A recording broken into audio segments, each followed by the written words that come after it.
11 o'clock service, folks. What's up? My homies, my peeps. As Mike mentioned, we were making the drive from Mountain Island Lake area down to Forest Hill, about 40 minutes every Sunday, which became grueling at a point.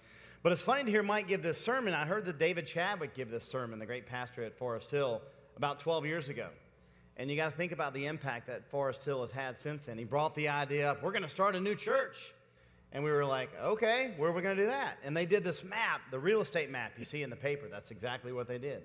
And you know, we talked about it for a while, and you went up and you voted, and the Huntersville area was number 9. So we all put number 9 on the ballot. Said, Lord, please let it be number 9. And it was. And but it was awesome. But think about the trouble, as Mike said, the trouble that Forest Hill has caused. Let me give you some numbers real quick. It used to be about 1,500 to 1,000 people every Sunday at Forest Hill. And that was in the late 80s, early 90s. Since then, they have started Lake Forest, Warehouse 242, South Forest, the Rock Hill campus, the Ballantyne campus, and, of course, the Park Road campus. Now, that same group that have went out and spread their wings affects about 10,000 people every Sunday. It's pretty amazing what they have done. So imagine what we can do here at Lake Forest. And so we were so excited. We all got together, we had our first meeting, we all had goals, and I learned in the first service that at the first meeting, Mike Moses stood up there and talked to all of us for about an hour with his fly down. I did not know that. Don't everyone look at one time when he comes back up. That would be awkward. So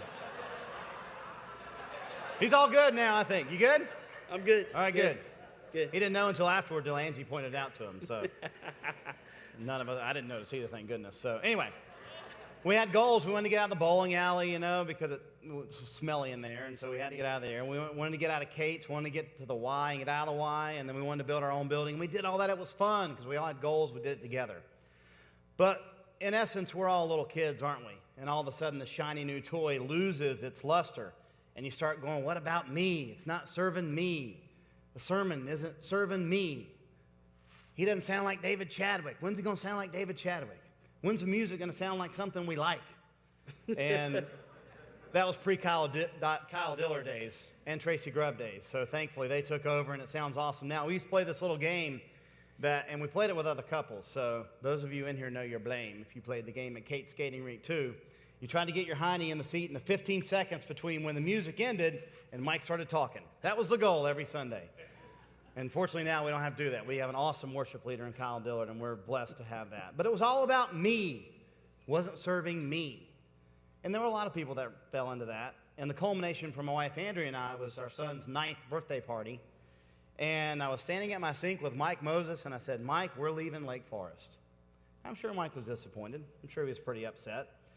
But it was very selfish motives because it wasn't serving me or us. And on the side, we were very excited because a dear friend of ours, Todd Hahn, was starting a church, the second spinoff from Forest Hill, Warehouse 242, and we were cool. We were young kids. We were going to go to church at Friday night and listen to hip music, and it was good. But there was a definite calling on us. Why are you running from what you started instead of running to what you started? So we certainly were involved with Lake Forest while we were here, but we came back and we dove in.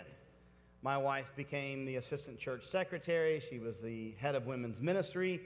I was on the elder nominating committee, helped shaping the leadership of the church, helping Kyle Dillard up here as well. And I started a little thing called a go-karting league, and we would have fun. We raced go-karts, and we'd talk about the Lord in the middle. I have to tell the greatest go-karting story ever. Sorry, Algie. And I got permission from Tracy to tell the story. One night, Algie's racing, okay? Pizza and go-kart racing don't mix sometimes. I'll tell you. So Algie's racing along, you know, and he had his pizza.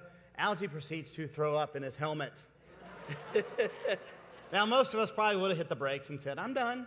Algie kept going. You're a brave man, Algie, I tell you. So, Algie Grubbs, everyone. But it was fun. We were having fun. We were taking the good news out in different ways, and we were having a good time. And all of a sudden, it wasn't about me. It was about feeding the family at Lake Forest. We were doing it on a global level, and it was very good.